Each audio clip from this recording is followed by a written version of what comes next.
April 26, 2014. Guys, we're looking at an evil trio, and these are part of the leaders of the Locust Army. And if you don't understand what I'm talking about, I did a video that explained that the breastplates of the Locust Army that are of iron and not of the decorated breastplates of the Levitical priesthood are completely different. But it tells you the Locust Army is false priest. Study it. I'll connect to the video in the links. But what we're looking at here is the Pope, Copeland, Tony Palmer. Notice this is they're calling for the Catholic and Charismatic Alliance. And if you remember the video, it was Copeland and his church with Tony Palmer, and the Pope came in with a big screen TV on the back with this message of that this separation has to stop and we could give us all communion. Then Tony Palmer comes up on Copeland's stage and says, now forget the details. Why are you getting hung up on the details? We are now, should all be Catholics. And he said, we actually are all Catholics. And he was a Protestant. Well, that is the move of the Locust Army. The deception is becoming very great. Tomorrow is the 3D broadcast using 4K tech. A million people going to Rome. But it's going to be broadcast in theaters worldwide free, 3D glasses, surround sound. Pope says, I want you fully immersed. Do you understand the evil here, guys? And you've got to be aware of who the Pope is. I'm going to go into some of his history, but let's read this new letter. God, this is so anti-Christian. He says, in ideologies, there's not Jesus. What he's saying is, forget the details. Our ideology, Pope, is that Christ is the only way. He says, in his tenderness, his love, and his meekness. He was not very meek when he had that whip and the money changers and the temple. That was not meekness. He says, and our ideologies are rigid, always. Of course they're rigid. There's only one way. But when you see these preachers here and on the internet start screaming, why are you getting hung up on the details? They don't want you to be able to discern the difference. Satan comes in very subtle. But you can strike a nerve, guys, and it gives them away every time. Talk about something that is Christian but that they don't teach, like demonic tongues or a false rapture, not the true gathering back that Paul talked about. But they said, don't get hung up on the details. Now let's read the rest of this letter. And he lies about Jesus right in the middle of it. He says, when a Christian becomes a disciple of ideology, he has lost the faith. He is no longer a disciple of Jesus. He is a disciple of this attitude of thought. Yes, we think for ourselves. For this reason, Jesus said to them, here's the lie. You have taken away the key of knowledge. He wasn't talking to Christians. Read that verse. It's talking to the lawyers. The knowledge of Jesus is transformed into an ideological and almost moralistic knowledge. Yes, we have morals. We don't rape children. We don't cover up pedophile priests. We don't go into foreign companies claiming healings that can't be proved. We have morals. It says the faith becomes ideology, and ideology frightens. Ideology chases away the people. Yeah, the truth.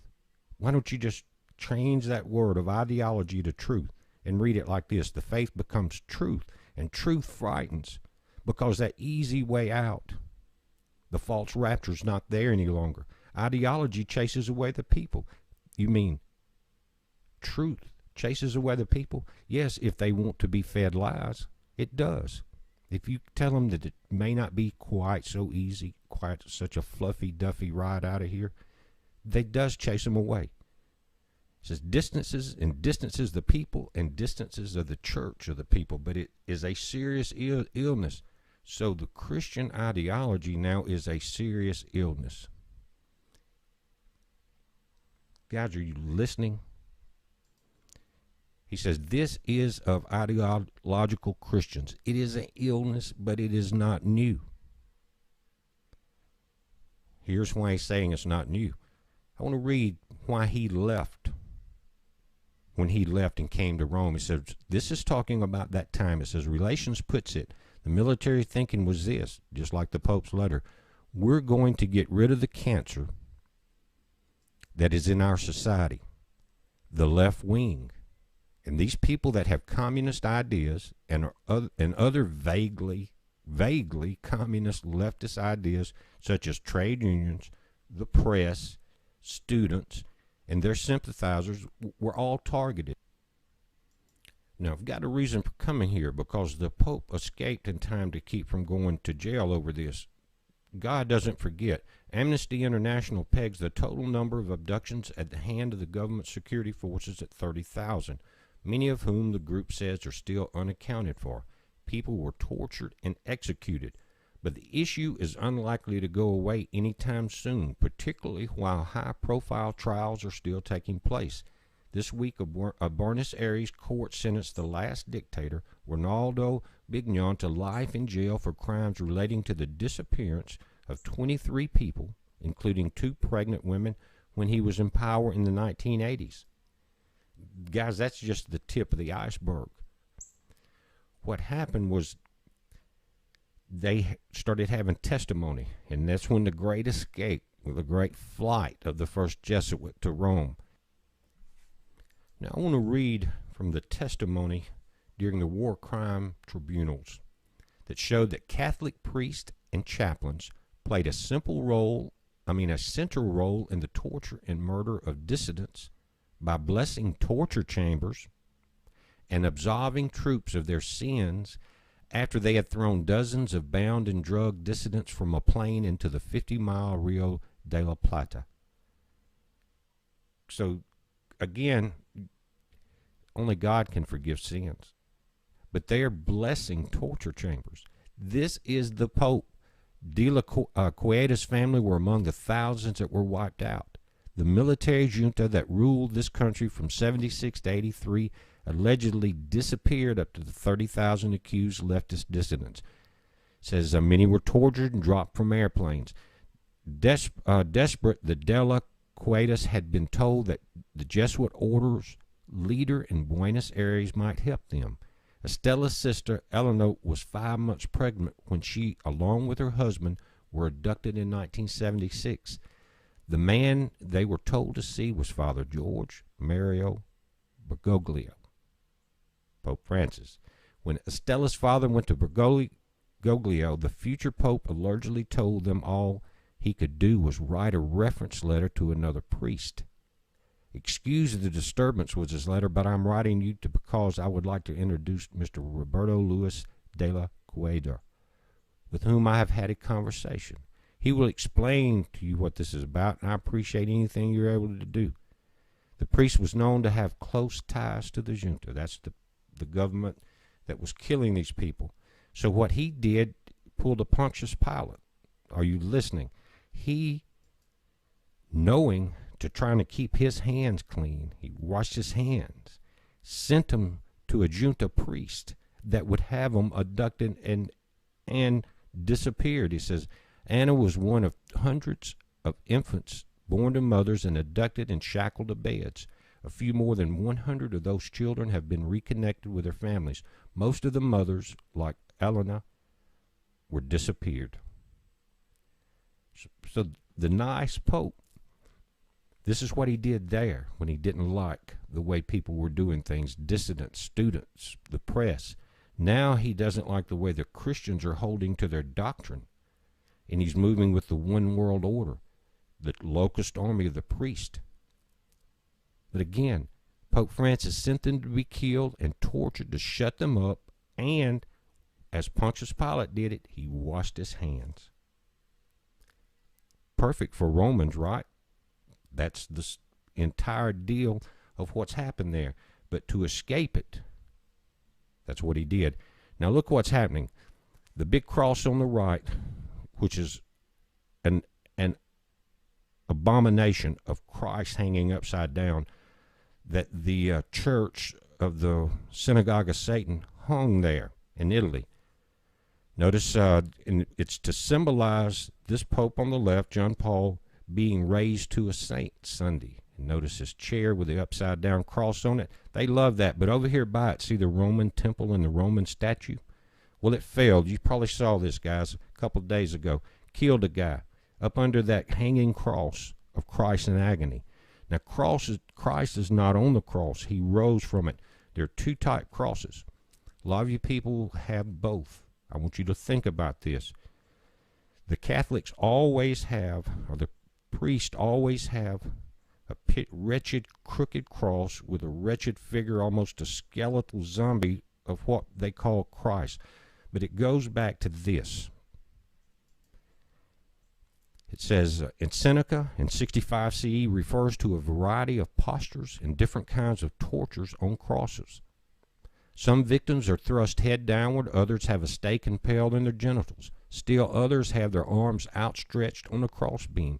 The Jewish historian Josephus, writing of the Jewish War of the late 60s, is explicit about Jews captured by the Romans who were first flogged, sound familiar, tortured before they died, and then crucified before the city wall.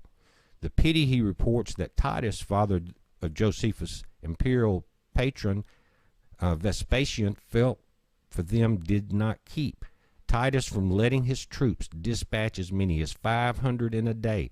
The soldiers, out of the rage and hatred, like the Pope has for the Christians, they bore the prisoners, nailed them, those that they caught in different postures, to the crosses for the sport of it. And their numbers was so great that there was not enough room for the crosses, and not enough crosses for the bodies. Josephus calls it the most wretched of deaths. He tells of the surrender of the fortress of Machaerus. Now, guys, that's the Maccabees on the east shore of the Dead Sea, where the Romans threatened a Jewish prisoner with crucifixion. You ever seen a cross fall down before, guys? And it's not the devil. It's God hates it. Christ hates it. And it's a symbol of victory to the Roman Catholics that they have crucified their enemy. Do you understand? If you've got a cross with Christ still on it, don't you see? Don't you see how it holds him to the cross? That's what they want you to do. He hasn't risen, they want you to believe. He's not your true Savior. Don't hold to that ideology that there's only one way. Guys, the evil is creeping, and we see it in the big mainstream. You can see that. But now you're going to have to be so careful with the newer, or maybe not newer, but less well known, because there will appear as sheep's and wolves' clothing. Are you listening? That's what we're about to see. You're seeing part of this before you, all the way across the top. They're all joining with the Catholic Church. They're all the charismatic, not Christian, and they all want you to forget the details. Most of them are hollering false rapture, get ready to fly away. Paul was very explicit. We won't see that until the abomination of desolation, and Christ told us until after the tribulation. Don't change it and add words that aren't in there, but look around in this circle. Now, the 3D broadcast is tomorrow. Let's look at some of the possibilities. Worldwide broadcast, 3D and 4K tech. 4K is ultra high D, using more satellites than the Olympics, 13 3D cameras plus over 20 others. Free to hundreds of theaters worldwide. The Pope wants everyone, in his words, fully immersed in the experience. I guess 3D glasses and surround sound. Now, what are the possibilities? We know of the event. 2 popes are being raised into sainthood. I don't think that's been done before. But could we see a 3D hologram of them rising like the 2 witnesses? Would this be seen as the beginning of a rapture event, but first you have to join the synagogue of Satan and forget your doctrine? That Christ is the only way before you can fly away? Think about it. Or is it a test to see how many gullible people will fall for the grand illusion? Is it just a test? But guys, there's a lot of implications here. If suddenly, you may not have we really don't know what we're going to see. But these are some of the possibilities. Just think about it and don't be brainwashed. Remember, He's going to be able to perform miracles in front of men. The locust army is moving fast. Remember, the breastplate of iron of the locust army in Revelation tags the army as priests. Only the Levitical priesthood ever had breastplates. But now this new breastplate of iron army is marching the locust army that has 5 months. The Pope changed his breastplate from gold to iron, the Iron Cross. The evil is abounding, guys. Heads up, be safe.